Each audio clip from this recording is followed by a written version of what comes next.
esa ley se va a convertir pues en en letra muerta. No solamente un engañamuchacho, sino en letra muerta. Y se necesita mucha fiscalización.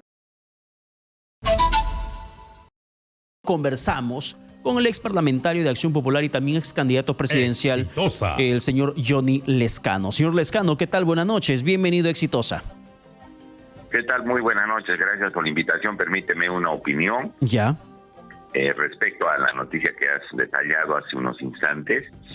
En algunos otros países se ha implementado lo que se llama la castración química para este tipo de delincuentes, y eso ha permitido la reducción de este tipo de delitos. Nosotros propusimos en algún momento la castración química, ¿no? Porque no se puede aplicar la pena de muerte. Has visto, lo han querido linchar al tipo matarlo porque legalmente no procede. Entonces sería bueno precisamente ver nuevas medidas, porque dicen hay que incrementar las penas, no sirve de mucho. La castración química sí en algunos lugares ha permitido reducir el número de violaciones, porque en un país machista como el nuestro, hablarles de castración sí suena fuerte, ¿no? Entonces, mira, se pueden tomar medidas, pero lamentablemente, como tú bien dices, pasan las cosas, pasa la noticia y no hay ningún tipo de medida que pudiera resolver o ayudar a disminuir este tipo de delitos. Claro, y en ese punto coincido con usted, porque probablemente mañana el caso de esa criatura, mañana pasado, después de Semana Santa, nos olvidaremos. La indignación habrá pasado la historia. Van a venir otras violaciones y también, pero no se toman medidas y el Congreso debía... yo voy a reactualizar, me comprometo a reactualizar el proyecto para que se pueda aprobar esto, que es una medida que se intentó, Pedro, en algún momento cuando fue parlamentario establecer, pero, que cuesta mucho, que el gasto del Estado, oiga, frente a la vida de un niño, la integridad física y la intimidad de un niño, cualquier gasto es bien hecho, bien ejecutado. Ahora, señor Lezcano, vayamos al tema político y gracias por esa opinión respecto a este caso social que nos está generando mucho dolor e indignación al mismo tiempo. Exitosa. La forma como se viene manejando políticamente decisiones parlamentarias como decisiones gubernamentales, ¿usted encuentra alguna salida a esta crisis que en algo tan fundamental y urgente que no han sido capaces de ponerse de acuerdo como la exoneración del IGB? Yo creo, Pedro, que haciendo un esfuerzo y tratando de rectificar las cosas que se van empeorando, porque hay una crisis política severa, o sea, donde el gobierno tiene una gran parte, pero también está afectado por la crisis del Congreso. Yo creo que pueden abrir una puerta de ver una solución consensuada, que puedan todos contribuir en un momento tan pesado que estamos viviendo, arrastrando prácticamente cadenas, que es el acuerdo nacional. En el acuerdo nacional están todos los partidos, están todos los gremios, están los empresarios, los trabajadores, y ahí se puede tomar medidas concretas para discutir la situación que vive el Perú.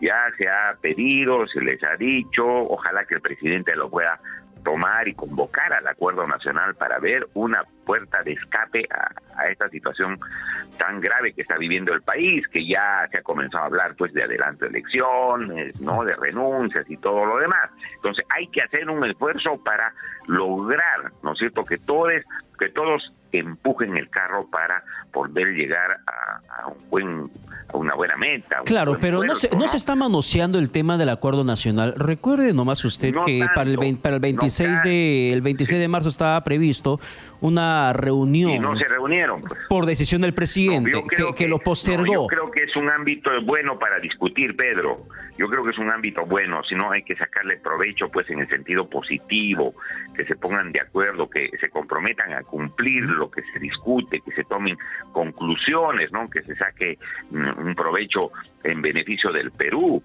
Entonces yo creo que es una de las medidas. Segundo, que se haga un buen gabinete, ¿no?, porque hay ministros que creo que ya se tienen que ir, están desgastados. Yo creo que el doctor Torres es un jurista de prestigio, el doctor Aníbal Torres, pero políticamente yo creo que ha cumplido su papel, no lo ha hecho mal, ha estado cometiendo errores, por cierto, pero se requiere ahí un cambio por otra persona que pueda tener formación política, formación jurídica, que tenga experiencia y que pueda también renovar el gabinete. Sería la segunda medida.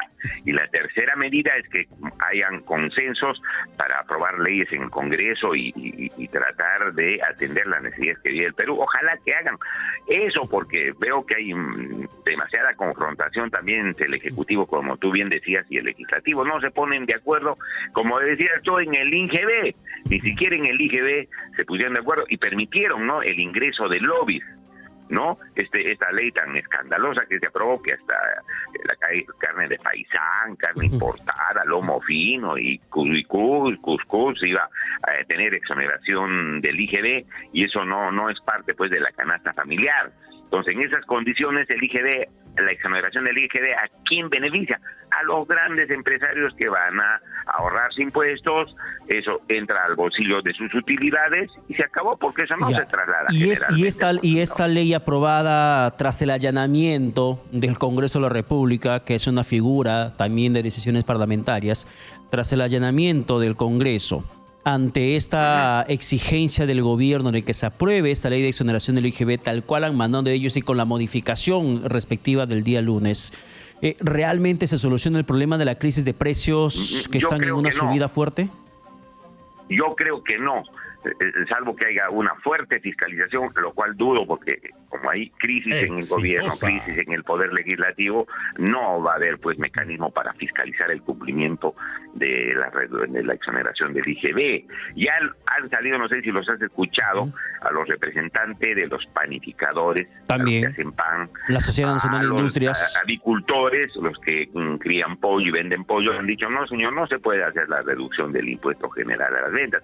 Primero, porque nosotros compramos insumos extranjeros y hemos pagado el IGB, hay una serie de dificultades, no lo vamos a poder bajar. Ya, entonces esas condiciones la ley. Pero en ese sentido, yo sé que usted ha leído este dictamen de la Comisión de Economía y lo que ha mandado además el gobierno. ¿Usted le encuentra alguna lógica razonable, valga la redundancia, una lógica razonable a la posición del gobierno de observar la ley aprobada por el Congreso el pasado sábado y decirle: así como está, no estamos de acuerdo, lo observamos, pero se tiene que incluir dentro de la misma al pan, solo al pan, más no a la harina de trigo, porque con la harina de trigo se hace otros productos? ¿Encuentra usted alguna lógica? Decir, exoneremos del IGB al pan y no a la harina del trigo. Sí, no le encuentro mucha lógica, porque generalmente la harina de trigo, pues, sirve para hacer el pan, fundamentalmente. Claro, sin harina de trigo no hay pan. Productos. Sí, pues sin harina no hay pan, pues, obviamente. Entonces, pero ya han salido los panificadores a decir que no se va a cumplir eso, porque no están en condiciones de cumplir, porque ellos pagan de todas maneras impuestos, porque como son productos extranjeros, de todas maneras les hacen pagar los impuestos. De tal manera que por ahí hay una imposibilidad, según han explicado eso, ¿no es cierto? Entonces esa ley se va a convertir, pues, en en letra muerta.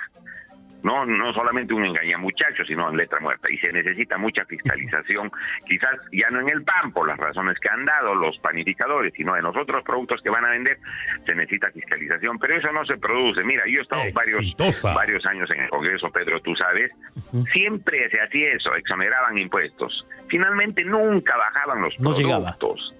No llegaba eso al pueblo, y lo que servía esa ley es para que los empresarios tengan más utilidades, porque como no dejas de pagar impuestos, ellos se quedan con esos impuestos, y la reducción es mínima o casi nula, ¿no es cierto? Has visto en el caso de las gasolinas. ¿No? Tampoco y el gobierno tampoco llegó a los conductores. Pues, tampoco no han reducido en la cantidad que han dicho. Ahora, señor Lescano, ahora que usted nos habla del tema del combustible, antes que nos gane el tiempo, yo quiero llevar el tema de la refinería de Talara, que el día de ayer el presidente Pedro Castillo puso en marcha este periodo de prueba. Y usted probablemente, al haber ganado las elecciones, también debe haber hecho lo mismo. Pero ¿usted cree que en la condición en la que se encuentra el tema de combustible en el contexto internacional, la poca producción de petróleo que tiene nuestro país como productor, la refinería de Talara realmente termina siendo un importante activo para reinsertar a Petroperú dentro del contexto comercial como actor importante? Bueno, para eso tenemos que procesar más combustible, ¿no? Conseguir mayor producción de petróleo, digamos, pero si no hay peruano. Yo creo que, mira, si tú, digamos, comienzas a invertir más en esto de los pozos petroleros, entiendo que hay algunos pozos que dice que se van encontrando, va a haber más petróleo que refinar, pero digamos, eso no es seguro, eso digamos es una proyección que podría ocurrir como no podría ocurrir, pero de todas maneras ahí hay un activo que hay que ver cómo se resuelve. Esta mañana estaba escuchando, y en la tarde, también parte de la tarde, una discusión en la Comisión de Energía y Minas para poder ampliar los plazos de concesión de los petróleos, para la explotación de petróleo hasta por 40 años. Y lo que yo escuchaba es que hay la posibilidad de aumentar la cantidad de petróleo que pueda refinar esta importante inversión que tenemos en Talara. Si es así, a Dios gracias, pero nos tienen que explicar con números y con cifras que va a dar pues resultado y que se va a reactivar esta inversión que algunos dicen que hay mucha inversión pero que no sirve de mucho. Bueno, eso es parte de los técnicos que tienen que ver que hay que hacerla producir más. Ya, pero no solamente se trata de la inversión, también se trata del manejo de los conflictos sociales por parte del gobierno del presidente Pedro Castillo, que cada vez se levantan más y más demandas ciudadanas, más y más demandas sociales. En el tema petrolero, la Amazonía es una constante olla de presión. En el tema, por ejemplo, del lote 192 en la región Loreto, allí el socio estratégico que tenía que ingresar a operar con Petroperú se fue por los conflictos sociales que se presentan y porque no ve una luz al final del túnel. ¿Cómo cree usted que está enfrentando el gobierno del presidente Pedro Castillo esta situación de las protestas que ponen en riesgo la inversión privada? Lo único que se requiere ahí, la única solución, Pedro, es diálogo, pues.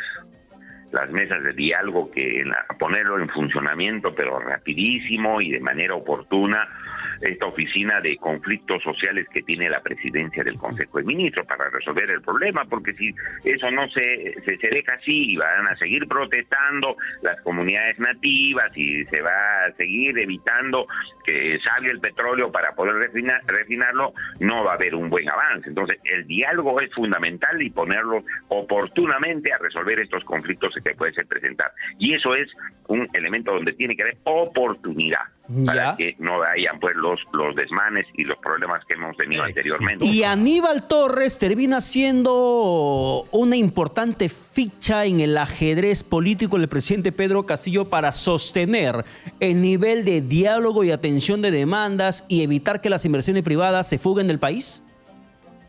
Yo he visto al doctor Aníbal Torres, Pedro, por ejemplo, en el caso de Las Bambas, habían tomado algunas comunidades en Las Bambas, varios tramos de la carretera, y no salían los camiones.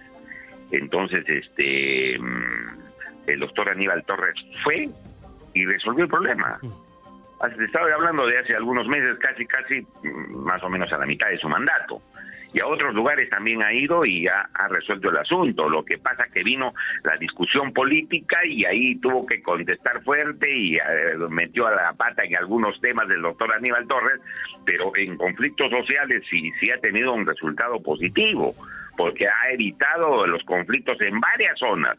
Eso creo que ha debido comunicar bien el gobierno para que sepan qué están haciendo los ministros.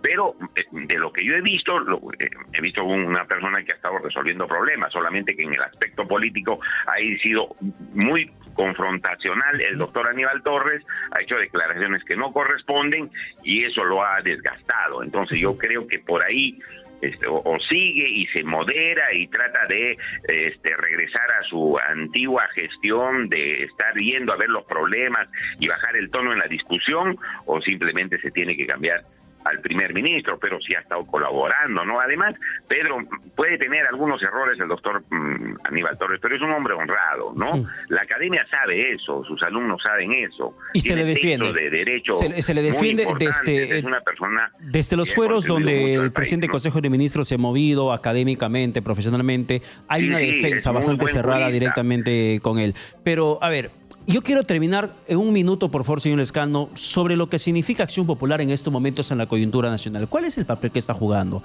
¿Es un partido que se presta para una vacancia presidencial o es una bancada que defiende al gobierno del presidente Pedro Castillo, debido a que la mayoría de los niños, como se le conoce a un grupo de partidarios o integrantes de bancadas opositoras, le defienden al jefe de Estado? ¿Cuál es el rol que juega Acción Popular realmente? Bueno, Pedro, yo como, no sé si declaré en tu programa esto, pero lo he hecho en algunos otros medios, yo desde que comenzó la gestión de esta bancada, yo no he trabajado, ni he coordinado, ni he estado, digamos, haciendo el papel de asesoría o de consejos con la bancada. Por decisión de ellos mismos, ellos no han querido que yo intervenga. Bueno, yo he respetado eso y solamente me he limitado a ayudar en sus gestiones para Puno, porque es mi paisano, a uno de los parlamentarios que ahora tampoco ya están en Acción Popular. Entonces, respecto a las decisiones que hayan tomado, las cosas que hayan hecho los parlamentarios de Acción Popular, no he tenido ninguna intervención.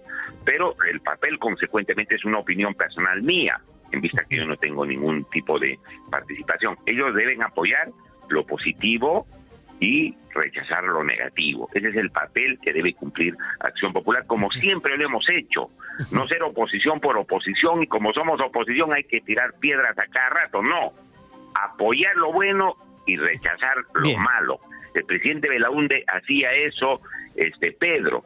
Y por ejemplo nosotros, yo personalmente, yo no soy pues un partidario eso de las vacancias, ¿no? Y en la forma como se quiere hacer las vacancias. Bueno, y que va a seguir generando confrontación, sin duda alguna, más adelante. Señor Lescano, muchas gracias por la comunicación.